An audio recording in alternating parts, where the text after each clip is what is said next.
बिस्मिल्लाहिर्रहमानिर्रहीम। अस्सलाम वालेकुम नाज़रीन की पाकिस्तान के साथ में हूँ आपकी मेज़बान महविश चौधरी। यकीनन आप सब ठीक ठाक होंगे, खैरियत से होंगे और हमेशा की तरह आज भी हम आपके लिए एक बहुत ही इंफॉर्मेटिव प्रोग्राम लेकर आए हैं और हमेशा की तरह आज भी हमारे साथ बहुत ही मुअज़्ज़िज़ गेस्ट मौजूद हैं जिनसे स्पेशली आज हम बात करने वाले हैं। जिस शोबिज़ इंडस्ट्री या मीडिया इंडस्ट्री की हम बात करें जिसमें हम काम करते हैं और हर इंसान करना भी चाहता है, लेकिन बहुत सारी प्रॉब्लम्स उसको फेस करनी पड़ जाती है, जॉब से रिलेटेड, सैलरी से रिलेटेड, या ऐसी कुछ तंजीमें होती हैं जो उसको सही गाइड नहीं करती। तो एक्चुअल में कौन सी ऐसी तंजीमें हैं जिनसे काम करना चाहिए, कौन से ऐसे अदारे हैं जिनके साथ मुंसलिक रहना चाहिए, और क्या इस मौजूदा दौर की अगर बात करें या मौजूदा हुकूमत की हम बात करें तो इसमें मीडिया आज़ाद है या नहीं है, या किन प्रॉब्लम्स को फेस करना पड़ रहा है, इन तमाम बातों पे आज हम रोशनी डालेंगे। और इन तमाम सवालों का जवाब देने के लिए हमारे साथ माशाल्लाह बहुत ही काबिल इंसान मौजूद हैं। काबिल मैं इसलिए कह रही हूँ कि जितनी हो सकता है मेरी और आपकी उम्र है उतना माशाल्लाह उनका तजुर्बा है, यानी कि 22 साल ज़िंदगी का एक अहम तरीन हिस्सा होता है। 22 साल उन्होंने अपनी ज़िंदगी का जो है वो शोबे सहाफ़त को दिया और माशाल्लाह बहुत सारे अदारों के साथ उन्होंने काम किया। बहुत सारे अदारों से वो मुंतखब होते रहे जिनमें PFUJ, RIUJ और प्रेस क्लब है जिसके मुख्तलिफ वो ओहदों पे मुंतखब होते रहे। और इस वक्त मौजूदा जो उनका डेजिग्नेशन है बतौर सदर हैं वो रिब्जा के यानी कि रावलपिंडी इस्लामाबाद ब्यूरोज़ जर्नलिस्ट एसोसिएशन रिब्जा के वो सदर भी हैं। हमारे साथ मौजूद हैं राना जाहिद हुसैन साहब। अस्सलाम वालेकुम सर, कैसे हैं आप? खैरियत से? सर बहुत शुक्रिया आपने हमें वक्त दिया। सर सबसे पहले तो ये बताएं कि ये जो रावलपिंडी इस्लामाबाद ब्यूरोज़ जर्नलिस्ट एसोसिएशन रिब्जा है ये क्यों बनाई गई है और इसकी जो ज़रूरत है वो क्यों महसूस हुई?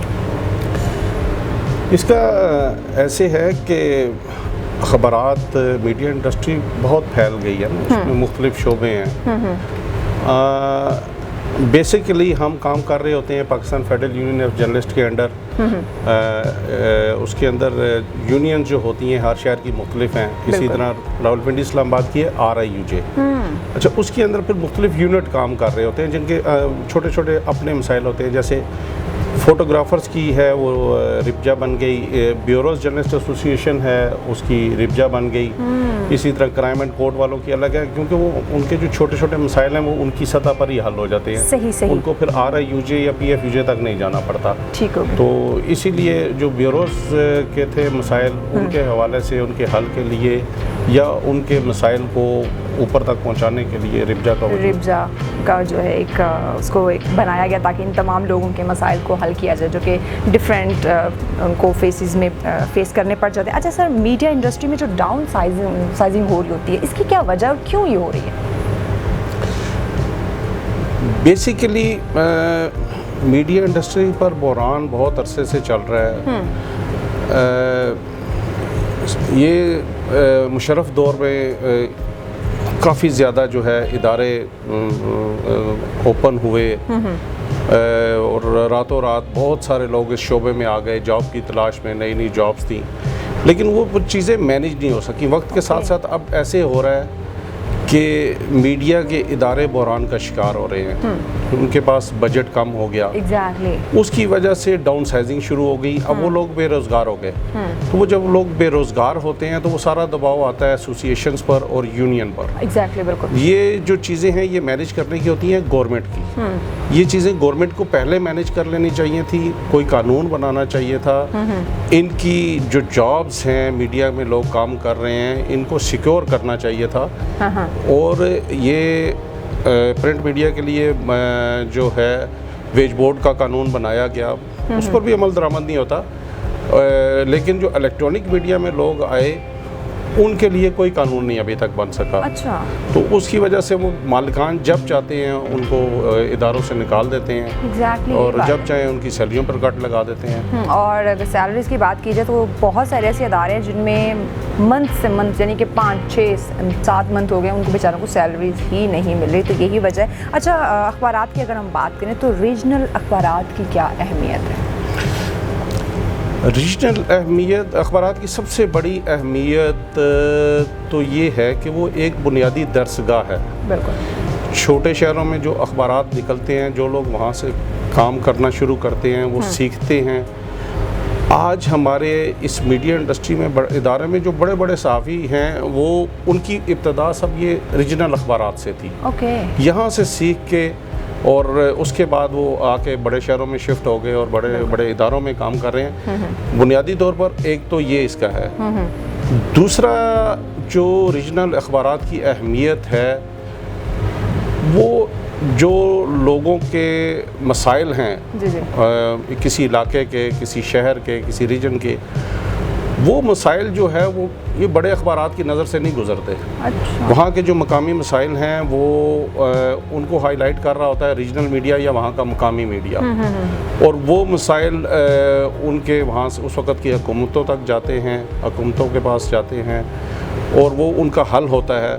अगर रीजनल मीडिया ना हो तो ये बड़ी तफरीक आ जाएगी शहरों में और देहातों में या मेट्रोपॉलिटन में और छोटे शहरों में। सही। ये रीजनल मीडिया ही है जो वहाँ के मसाइल जो है वो हुकूमत तक पहुँचाते हैं। ठीक हो गया। अच्छा, इसके साथ साथ जो एडवर्टाइजिंग एजेंसी हैं उनका क्या रोल होता है इन रीजनल अखबारात के साथ?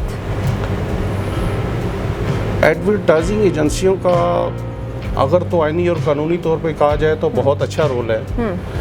वो हुकूमत की एडवर्टाइजमेंट अखबारात के दरमियान एक पुल का किरदार अदा कर रहे होते हैं। लेकिन हमारे पाकिस्तान में ये बिल्कुल उल्ट हो गया कि एडवर्टाइजिंग एजेंसियों ने हुकूमत की तरफ से जारी करदा इश्तिहारात की पेमेंट तो हुकूमत से ले ली, सही, लेकिन उनको अखबारात तक नहीं पहुंचाया। ओके।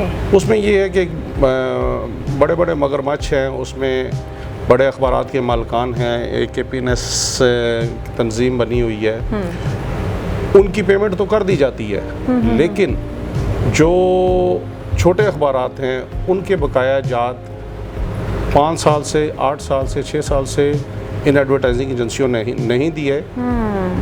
उल्टा ये किया कि जो इनका पैसा था वो गवर्नमेंट से लेके उन्होंने अपने मुख्तलिफ प्रोजेक्ट्स में लगा दिया, इन्वेस्टमेंट कर दी मुख्तलिफ जगह पे, जिसकी वजह से अखबारात माली बुहरान का शिकार हो गए, ख़ास तौर पर रीजनल अखबारात और मकामी अखबारात। सही। और उसका नुकसान क्या हुआ कि वहाँ पर इदारों में जो वर्कर काम कर रहा है उनको कई महीने की सैलरियाँ नहीं मिल रही, बहुत सारे वर्कर बेरोज़गार हो गए।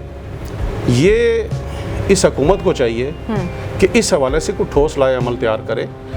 एडवर्टाइजिंग एजेंसियों को दोबारा बहुत सारी चीज़ें उनके उसमें लाई जा रही हैं दायरा कार में, लेकिन उससे पहले उनको पाबंद किया जाए कि वो अखबारात के जो बकाया जात हैं उनको अदा करें।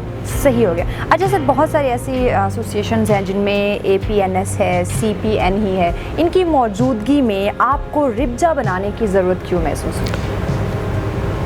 बेसिकली जो APNS है, ये CPN, ये मालकान की तंजीमें हैं। हाँ। हम लोग ने जो रिब्जा बनाई है वो वर्कर्स के लिए। सही। वो वर्कर्स की तंजीमें हैं जो बड़े इदारों के ब्यूरो ऑफिसेज हैं इस्लामाबाद, रावलपिंडी में, उसमें जो लोग काम कर रहे हैं उनके जो बेसिक मसाइल होते हैं, उनकी सैलरियाँ बाज़ औक़ात मालिक 8-10 महीने की सैलरी नहीं देता और 10 महीने बाद उनको कहता है भाई आप कल से काम पर नहीं आओ, तो वो उनके जो हकूक़ का तहफ़्फ़ुज़ करने के लिए ये रिब्जा वजूद में आई थी। ठीक हो गया। अच्छा सर, ये जो सेंट्रल लाइन मीडिया पॉलिसी है ये क्या है actual? Centralise media policy basically ये कॉन्सेप्ट था जब एक डिक्टेटर आया था यहिया खान, उसके दौर में फ़र्स्ट टाइम इम्प्लीमेंट हुई थी पाकिस्तान में। वो इसलिए कि उन्होंने कंट्रोल में लेना था सहाफ़ती इदारों को, अखबारात को, ताकि उनसे अपनी मर्ज़ी की ख़बरें लगवाई जा सके। अच्छा। और जो उनकी नापसंदीदा ख़बरें हैं उनको रुकवाया जा सके। ओके। ठीक है, लेकिन अब जमहूरी दौर है। हाँ। अभी तो हर चीज़ को जमहूरी तरीके से प्रोसेस में जाना चाहिए, लेकिन यहाँ पर भी प्रॉब्लम ये आई है कि ये सेंट्रलाइज मीडिया पॉलिसी दोबारा इम्प्लीमेंट की गई है, जिसमें हर रीजन के जो इख्तियारात हैं उनको कोशिश की गई है कि वो इस्लामाबाद में आके जो ना इसी गवर्नमेंट के हाथ में रहें, या फ़र्द वाहिद के या 1-2 बंदों के हाथ में हो। तो उससे ये होता है कि फिर इंसाफ के तकाजे पूरे नहीं होते। तो फ़र्द वाहिद जो है या दो आदमी वो उसको इंसाफ के तकाज़े पूरे नहीं कर सकता। ये सेंट्रलाइज मीडिया पॉलिसी की वजह से मीडिया के इदारे नुकसान में जा रहे हैं और इस मीडिया पॉलिसी को ख़त्म होना चाहिए। अच्छा सर, इसके अलावा अगर हम मौजूदा दौर की बात करते हैं तो क्या आपको लगता है कि मौजूदा दौर की हुकूमत में जो हमारा मीडिया है वो आज़ाद है? आप क्या समझती हैं? मैं जो समझती हूँ आज़ाद नहीं है। बिल्कुल, ऑनेस्टली मैं ये समझती हूँ। बिल्कुल यही बात है। मुख्तलिफ़ तरीके से इसके ऊपर पाबंदियाँ, उसके मुख्तलिफ रास्ते हैं, मुख्तलिफ तरीके हैं। इसमें भी यही हुआ कि ये इस वक्त मीडिया इंडस्ट्री को इस नहज पर पहुंचा दिया गया है। हम लोग कहते हैं बाज़ औक़ात जो बड़े इदारे हैं वो ये समझते हैं कि यार ये छोटे छोटे इदारे बंद हो जाएंगे, हमारी बारी नहीं आएगी। लेकिन ये एक तजर्बा कर रहे होते हैं लोग कि पहले छोटे इदारों की बारी आती है। हाँ।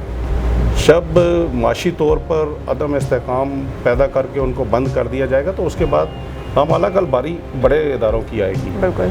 तो ये पाकिस्तान में वाकई इसमें कोई शक नहीं है कि अगर कोई अखबार गवर्नमेंट के ख़िलाफ़ खबर लगाता है तो उसके ख़िलाफ़ बड़ा सख्त जो है रद्द-ए-अमल सामने आता है। बिल्कुल एग्जैक्टली ऐसे ही है, यानी कि वो आज़ाद नहीं है। कोई भी अगर वो न्यूज़ ब्रेक करना चाहते हैं तो हम नहीं कर सकते क्योंकि गवर्नमेंट की वजह से। अच्छा सर, रीजनल मीडिया की बेहतरी के लिए आपका क्या ख्याल है, गवर्नमेंट को कौन से स्टेप लेने चाहिए? सारी ज़िम्मेदारी गवर्नमेंट की बनती है। रीजनल मीडिया के हवाले से सारे स्टेप इन्हीं को लेने हैं। हाँ। लेकिन ये जो जितने स्टेप ले रहे हैं वो मीडिया इंडस्ट्री को ख़त्म करने के लिए, यानी इसको down day by day down किया जाए, डाउन करके इसको चौथा सतून कहा जाता है कि मीडिया जो है वो पाकिस्तान का चौथा सतून है। लेकिन एक सतून को अगर कमज़ोर कर दिया जाए तो बाकी तीन सतून का कोई फ़ायदा नहीं है, बिल्डिंग गिर सकती है। ये चीज़ हुकूमत को समझनी चाहिए। ख़ास तौर पर जमहूरी हुकूमतें हैं, जब ये अपोजिशन में होते हैं तो इनको मीडिया अच्छा लग रहा होता है। एग्जैक्टली, बिल्कुल। लेकिन जो ही हुकूमत में आते हैं तो फिर यही मीडिया इनको बुरा लगता है। और मौजूदा सिचुएशन भी कुछ ऐसी थी। बिल्कुल ऐसी थी। अभी मेरा तो इस हुकूमत से ये मुतालबा है कि एक तो जो रीजनल मीडिया का कोटा है वो 25% है।